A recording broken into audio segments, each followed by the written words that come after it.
नमस्ते, मेरा नाम एडवोकेट भरत और आज मुझे एक मौका दिया है पीसीआई न्यूज़ ने। मैं उनका बहुत शुक्रिया करना चाहता हूँ कि उन्होंने एक मुहिम चलाई है जिसका वो लाइक इच्छुक नगर सेवक जो उन्होंने मुहिम चलाई है, वो उनका सवाल ये है कि आप नगर सेवक क्यों बनना चाहते हैं। सो उसके कुछ पॉइंट्स हैं जो मुझे आज रूबरू करने का उन्होंने मौका दिया है। तो वो पॉइंट्स है, मैं उनका जवाब ऐसे चालू करना चाहूँगा। अगर सवाल ये है कि आप इच्छुक नगर सेवक क्यों बनना चाहते हैं, तो एक इंग्लिश में कहावत है जो कहते हैं कि if not now then when, और if not us then who, जिसका मतलब ये है कि अब नहीं तो कब और मैं नहीं तो कौन। सो मैं इस प्रोवर्ब को अगर मैं अपनी लाइफ से जोड़ता हूँ तो मैं देखता हूँ कि लाइफ में 4 स्टेजेस आती हैं। एक बचपन, एक जवानी, एक अडल्टहुड और एक लास्ट स्टेज है जो लेटर अडल्टहुड हम कहते हैं उनको। सो मैं जिस स्टेज पे हूँ वो मिडिल अडल्टहुड पे हूँ, जहाँ पे मैंने मेरे लाइफ में मैंने सक्सेस देखी है मेरे एडवोकेसी कैरियर में, मेरे खुद के व्यवसाय सेक्टर में, जहाँ जो मुझे पापा ने बना के दिया है बिज़नेस, उस पर मैंने सक्सेस देखी है। और मालिक की दुआ से मेरे पास आज इतना कुछ है जो मैं खुश हूँ। मेरी फैमिली है, मेरे मम्मी डैडी मेरे साथ है, उनका आशीर्वाद है, मेरा भाई है Rahul. So we are all together living happy life. But this stage of life I realise कि मेरी ड्यूटी बनती है सोशल सर्विस के एक कार्य में, जहाँ पे मैं एक सोशल सर्विस को एक अच्छा रोल निभा सकता हूँ। और दूसरी एक प्रोवर्ब कहते हैं कि चैरिटी बिगिंस एट होम। कुछ भी अगर आप चैरिटी का काम करना चाहते हैं तो आप वो चैरिटी घर से शुरुआत करें, वो ही सबसे बेस्ट सॉल्यूशन है। जब आप कुछ भी सामाजिक कार्य करें, कुछ अपने घर से डालें, कुछ समाज से लें, देन समाज को आप एक बहुत बेनिफिट दे सकते हैं। सो ये 2 प्रोवर्ब को लेके मैं देखता हूँ कि आज मेरे पास भगवान का दिया है सब कुछ, तो मैं चैरिटी क्यों नहीं करूँ। तो ये एक मुख्य रीज़न है। और दूसरा मैं जानता हूँ कि एक नगर सेवक बनने के लिए जो कुछ कैरेक्टरिस्टिक्स चाहिए होते हैं हमको, जैसे फॉर इंस्टेंस मैं आपको बताता हूँ, एक ईगर टू हेल्प, एक इंग्लिश में बोलते हैं कि आपको एक eager to help to people who are into very disturbances. तो मैं देखता हूँ कि जब भी लोग प्रॉब्लम में आते हैं मैं बहुत दिल से जाके उनको हेल्प करता हूँ, मेरी ईगरनेस होती है वहाँ पे। और दूसरा जो मोस्ट इंपॉर्टेंट पॉइंट अगेन है जो नगर सेवक के लिए चाहिए, coordination.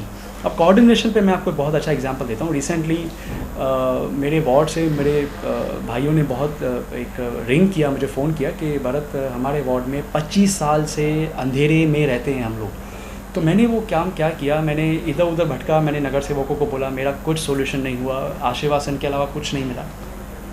Then I finally Omi sir की हेल्प से मैंने कमिश्नर तक पहुंचा, और हमारे commissioner doctor Raja Dayanidhi, he is a gentleman, I tell you. इन्होंने एक ही मेरे कॉल पे, मेरे मेल पे उन्होंने बहुत अच्छा रिस्पांस दिया।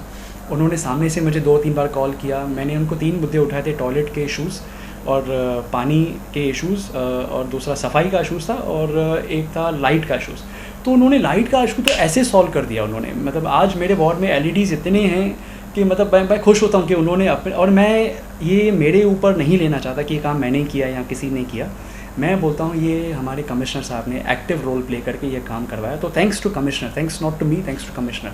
तो ये कोऑर्डिनेशन का एक एग्जांपल है जहाँ पे आपके पास प्रॉब्लम आया, आपने कनेक्ट किया ओमी भाई को, फिर आपने रास्ता निकाला, फिर आपने कनेक्ट किया कमिश्नर साहब को, देन इवेंचुअली आपको पूरा रास्ता एक रिजल्ट मिल के आया है। ऐसे बहुत सारे मैटर्स हैं, जैसे टॉयलेट्स के मैटर में मुझे कमिश्नर साहब ने गणेश शिंपी से कनेक्ट करवाया। गणेश शिंपी जी ने मुझे बहुत अच्छी तरह प्रॉमिस किया है कि मैं आपका टॉयलेट का काम भी 2-3 दिनों में या मे बी अराउंड 1-10 दिन में करने का काम चालू कर रहा हूँ। तो ये कोऑर्डिनेशन का एग्जांपल है। और तीसरा जो पॉइंट है जो कैरेक्टरिस्टिक्स में आती है वो इंटरेक्शन। मैं मानता हूँ मैं इंटरेक्शन में बहुत बेस्ट हूँ। इंटरेक्शन का एक इंग्लिश नाम है जिसका अगर मैं हिंदी में अनुवाद करता हूँ उसका मतलब है कि 1-to-1 डायलॉग, 2 वे कम्युनिकेशन होनी चाहिए। कि जब अगर सामने पब्लिक आपसे कुछ बोलती है, then eventually you need to involve them for intellectual communication, interactive communication. वो वहाँ पे आज मैं देखता हूँ कोई भी मेरे वार्ड को तो छोड़िए, मैं उल्लासनगर में 78 नगर सेवक हैं, बहुत कम लोग होंगे जो लोगों से रूबरू होते हैं, इंटरैक्ट करते हैं, प्रॉब्लम डिस्कस करते हैं, उनका सोल्यूशन निकालते हैं, समाधान निकालते हैं। इंटरैक्शन ही एक मेन पॉइंट है जहाँ पे आप सोल्यूशन दे सकते हो लोगों को वहाँ। तो अगर आप वार्ड में आएंगे ही नहीं, अगर आप वार्ड में रुकेंगे नहीं, मैंने कल इंटरव्यू देखा था किसी का जिसने एक प्रत्याशी जो एक इच्छुक नगर सेवक, उन्होंने कहा था मेरे यहाँ पे नगर सेवक 4 साल से नहीं आया। मैं बोलता हूँ आप 4 साल की बात कर रहे हो, मेरे यहाँ पे 25 साल से नगर सेवक हैं जो 20 साल मतलब 24 साल तक मैंने उनको देखा नहीं है।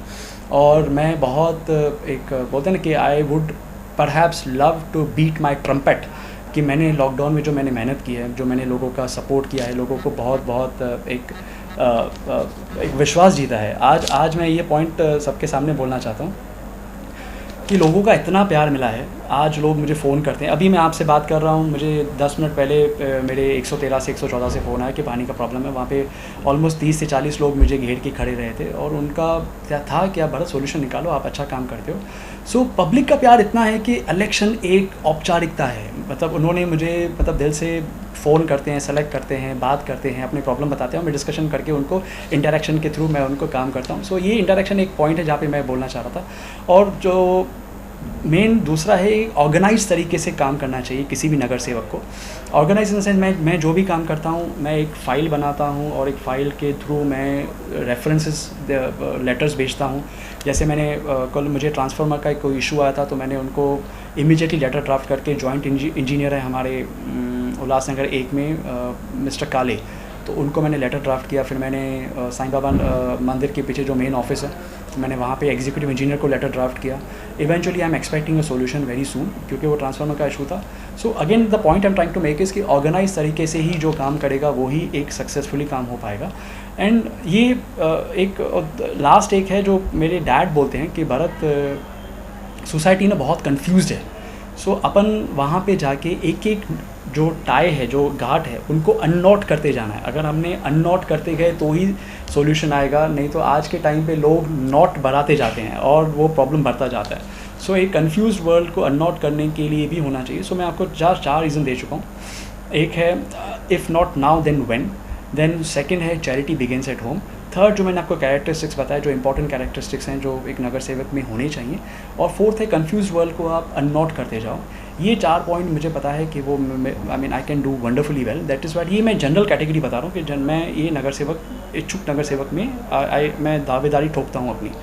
तो ये, और दूसरा मेन, मैं लोग मुझे पूछते हैं भरत तू तो सिस्टम के बाहर रह के भी काम कर सकता है, तो तू सिस्टम में क्यों जाना चाहता है? सो मैं एनजीओ बन के भी काम कर सकता हूँ, येस 100% राइट। बट मैंने ये 2 साल जो ओमी भाई के सपोर्ट से जो मैंने काम किया है, मैंने इतना देखा है कि जो पावर हमारे हाथ में होता है और उससे काम करना और विदाउट पावर से काम करना में, दोनों में बहुत ज़मीन आसमान का फ़र्क है। मैं एग्जांपल देता हूँ। मेरे वार्ड के एक रहवासी हैं जिनका नाम जितेंद्र जी हैं। उन्होंने मुझे फ़ोन किया एलईडी के बारे में, तो मैंने वो एलईडी का मैटर सॉल्व कर दिया। फिर उन्होंने मुझे बाद में फ़ोन किया, भरत एलईडी का थोड़ा सा मैटर है, कुछ ज़्यादा ही ऊपर लगा है, उसको नीचे नीचे करना, ऐसे कुछ था एडजस्टमेंट। तो मैंने उनको कहा मैं करवा के देता हूँ। फिर जब मैंने लाइट ऑफिसर्स को फ़ोन करना चालू कर दिया, वो बेचारे, उनका एक आंसर था, भरत हमारे पास 78 वार्ड है, तो अपन कहाँ कहाँ पे जाएंगे, आपका काम मैंने किया है, अभी आप प्लीज़ थोड़ा सा टाइम रुकिए। But had I been a corporator of my ward, वो बंदा मुझे मेरा काम इमीडिएटली करके देता था, और वो जितेंद्र जी मुझे रोज़ फ़ोन नहीं करते थे। So again, if you are in a system you can do wonders. So that is the reason. और स्वाभाविक है, अगर आप काम करना चाहते हो तो सिस्टम में रह के काम करोगे तो ही आपका एक सक्सेसफुल जाता है, और ये ही एक ऑर्डिनरी सोल्यूशन है।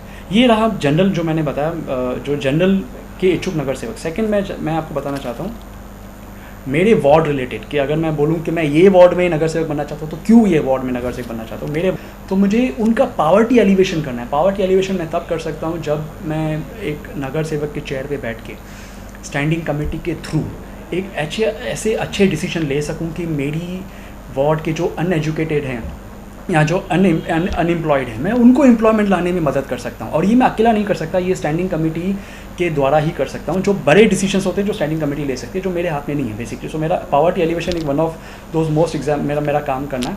और मुझे हाउसिंग पे काम करना है। आज भी मेरे वार्ड में 90% लोग कच्चे घरों में रहते हैं। सो हाउसिंग स्कीम्स इतनी सारी हैं बट इम्प्लीमेंटेशन कोई भी नहीं है। अगर मैं वहाँ पे भी इनके लिए अच्छा काम कर सका तो मतलब इससे अच्छा काम कोई नहीं हो सकता। एक पावर्टी एलिवेशन है और एक हाउसिंग है, और सेकेंडली थर्ड जो है education sector. Right to education एक मौलिक अधिकार है। हैविंग सेड दैट, मैं महाराष्ट्र मित्र मंडल स्कूल का बहुत शुक्रिया मानता हूँ कि उन्होंने बहुत सारी चेंजेस लाई हैं, बट मैं उनकी मैनेजमेंट को एक रिक्वेस्ट ये करना चाहता हूँ कि इन फ्यूचर मैं महाराष्ट्र मित्र मंडल स्कूल को और आगे देखना चाहता हूँ। एक हमारे उल्लासनगर का टॉप स्कूल देखना चाहता हूँ जहाँ पे बहुत सारे लोग, मेरे वार्ड के ही नहीं, बहुत और भी अन्य लोग हैं जहाँ पे आ सकें। मैं अपने कार्यकाल में मैं उनको जितनी सपोर्ट कर सकता हूँ करूँगा, ये मेरा प्रॉमिस है, क्योंकि महाराष्ट्र मित्र मंडल स्कूल एक one of the wonders of our ward. तो मैं चाहता हूँ कि पुलिस क्वार्टर्स का मैं एक अच्छा सोल्यूशन निकालूँ। वो being a state property, I know that कि वो होम मिनिस्ट्री के हाथ में आती है, तो मैं उस मैटर में भी पब्लिक के लिए कुछ ऐसा काम करना चाहता हूँ मेरे वार्ड वासियों के लिए जहाँ पे उनके लिए बेनिफिट हो। सो ये मुख्य तौर पे रीज़न्स हैं जो मैं चाहता हूँ।